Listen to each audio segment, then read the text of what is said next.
How to add a pre-order in Shopify Store. Before we start, check out the best hosting services. They are recommended by experts with years of experience. To choose your one, click the links in the description below. So let's get started. First of all, we need to head over to the Add Apps on the left hand side, and then you need to go for Shopify App Store. Once you are there, you just need to search for pre-orders on the search bar and you can go with any one of these. This will work basically same. So for me, I am using this one, pre-order now, WOD.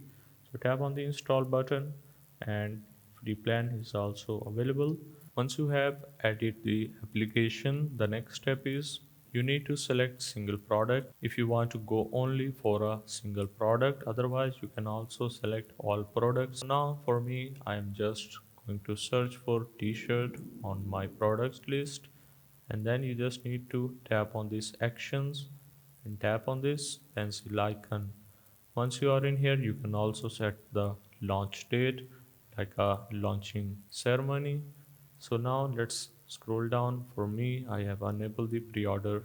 So this option which is enable pre-order for this variant, you just need to check mark this and tap on the save settings.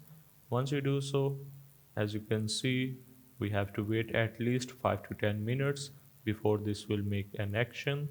So now let's go to the products and tap on the preview on online store, and this will shows you pre-order now instead of buy it now or add to cart button. So that was the process of how you can add a pre-order in Shopify store.